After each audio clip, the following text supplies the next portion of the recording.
Hello and welcome to FourCornersTV.com. I'm Samone Bryant and this is your local roundup.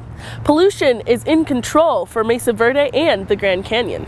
Near Flagstaff, Arizona, the largest coal-fired power plant in the West will produce 1/3 less energy by 2020, and it could close in 2044. This is all an effort to cut down haze-causing pollutants in places such as Mesa Verde National Park and the Grand Canyon. Whose land is it anyway? From now until September, the National Forest trails from the West Fork to Lizard Head Pass are being negotiated. The Dolores Community Center is holding meetings with representatives from practically every kind of trail user: mountain bikers, ATV users, horse riders, and even quiet users.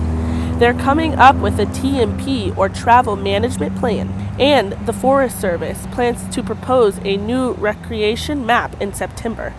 The representation of users is said to create an equal share of the trails respecting each group.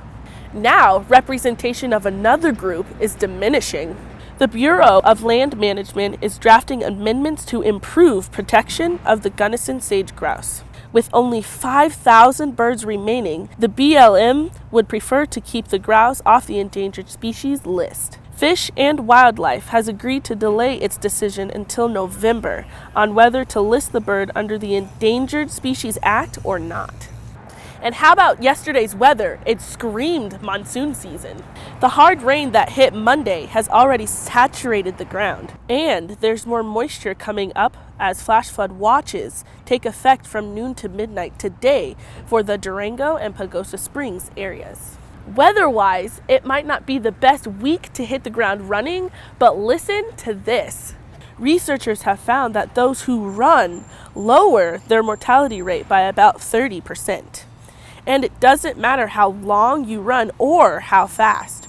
Runners also have a 45% lower risk of death from heart disease.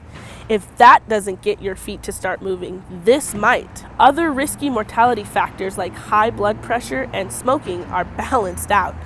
So get your running shoes ready, because your life can change even with the slightest bit of exercise.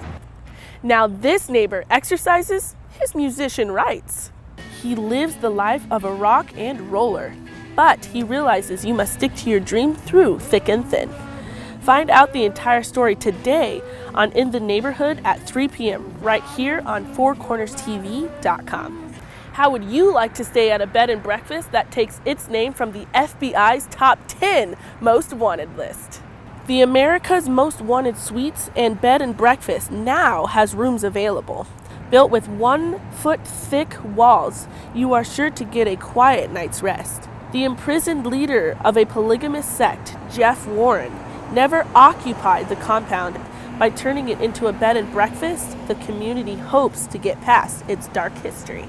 I'm not sure about that. With a name like America's Most Wanted, it seems to be bringing more attention to something the community would rather forget.